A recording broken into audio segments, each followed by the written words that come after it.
राधे राधे, हरे कृष्णा। एक बार की बात है, द्वारिका के राजमहल में देवी सत्यभामा अपने मन में एक प्रश्न लेकर भगवान श्री कृष्ण के समीप आई। उनके मुख पर जिज्ञासा थी और हृदय प्रेम से भरा हुआ था। वंदन करके वे बोली, हे प्रभु, मैं आपको नित्य तुलसी को जल चढ़ाते देखती हूँ और देवी रुक्मिणी को सायंकाल तुलसी के पास दीप जलाते हुए। आप तो स्वयं ईश्वर है, फिर भी तुलसी की ऐसी सेवा क्यों?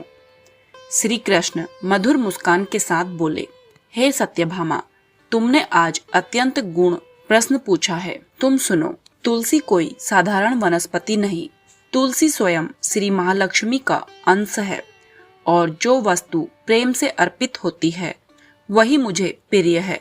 वे आगे बोले, मासों में कार्तिक, वनस्पतियों में तुलसी और भक्ति में प्रेम, ये मुझे सर्वाधिक प्रिय है। फिर कृष्ण ने कथा सुनानी आरंभ की। कथा तुलसी भक्ति की शक्ति। प्राचीन समय में धर्मराज नगर नाम का एक नगर था।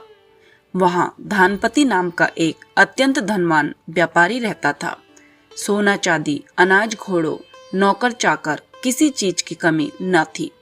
परंतु उसके जीवन में एक ही कमी थी, संतान नहीं थी। धन पर घमंड भी न था, पर मन में एक सूनीपन, एक अधूरापन उसकी आत्मा को व्याकुल करता था। उसकी पत्नी सौभाग्यवती सुनयना भी अत्यंत धर्मपरायण, सौम्य और दयालु थी। दोनों ने तीर्थ किए, व्रत किए, दान किए, यज्ञ कराए, परंतु संतान नहीं। एक दिन सुनयना रो पड़ी, हे स्वामी, घर में धन बहुत है, पर जिसकी हंसी से घर हंसता है वह बच्चा ही नहीं। धानपति का हृदय द्रवित हुआ। दोनों ने सज्जन संतों से उपदेश मांगा। वे पहुंचे महर्षि व्यास के आश्रम में। महर्षि ने शांत दृष्टि से धानपति की ओर देखा, फिर बोले, वत्स, पिछले जन्म में तुमने एक प्यासी गाय को बिना जल दिए भगा दिया था। उसके श्राप का फल तुम भोग रहे हो। धानपति एवं सुनयना दोनों फूट फूट कर रोए।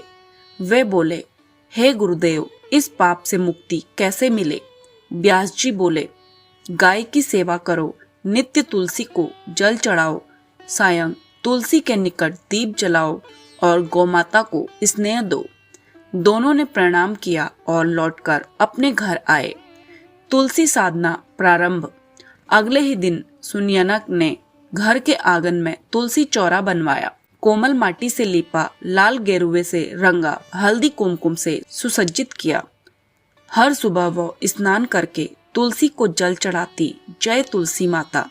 दोपहर में तुलसी को धूप दिखाती, शाम होते ही वह तुलसी के पास घी का दीप जलाती। इस प्रकाश से मेरा घर उज्जवल रहे, मेरा कुल सुरक्षित रहे। धानपति ने गाय पाली, उसका सात्विध्य पाया, उसे ममता से सहलाया। धीरे धीरे उनके हृदय के पाप धुलने लगे।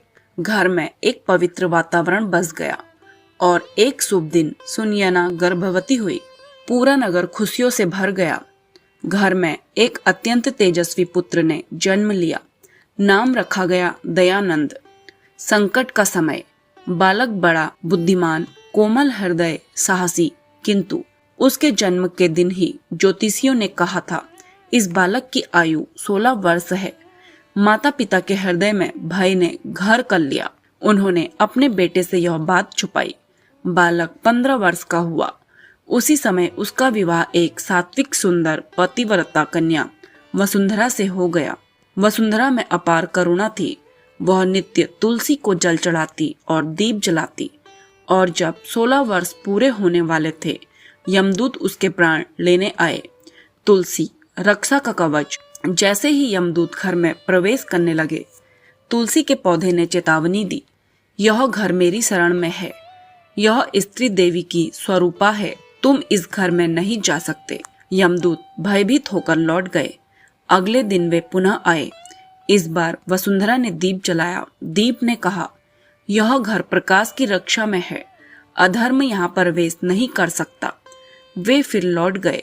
तीसरी बार जब वे आए, वसुंधरा ने गाय को द्वार पर बांध दिया। गौ माता बोली, जो मुझे पीड़ा देता है उसकी पीड़ा कोई नहीं हर सकता। मैं इस घर की रक्षा करूंगी। यमदूत फिर लौट गए। स्वयं यमराज आए।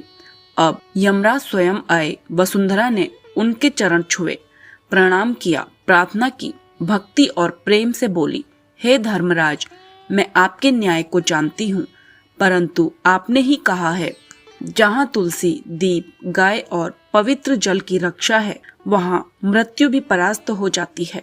यमराज के हृदय में करुणा उमड़ी। वे बोले, हे पतिव्रता, आज तुमने अपने पतिव्रत धर्म से मृत्यु को भी जीत लिया है। आज से जिस घर में तुलसी को जल दिया जाता है, शाम को दीप प्रज्वलित होता है, द्वार पर गौमाता की उपस्थिति होती है, उस घर में मेरे दूत प्रवेश नहीं करेंगे। और दयानंद को दीर्घायु का वरदान दे दिया। श्री कृष्ण बोले, हे सत्यभामा, तुलसी केवल पौधा नहीं, वह भक्ति, प्राण, प्रेम और मोक्ष का मार्ग है। जो स्त्री नित्य तुलसी को जल चढ़ाती है, सायं तुलसी के पास दीप जलाती है, गाय का सम्मान करती है और अपने भीतर प्रेम रखती है, उसके घर में दुख, रोग, अकाल मृत्यु, दरिद्रता प्रवेश नहीं कर सकते। तुलसी का दीप घर नहीं भाग्य जलाता है, पाप नहीं अंधकार जलाता है, दुख नहीं जन्म मरण का भय जलाता है। राधे राधे, हरे कृष्णा।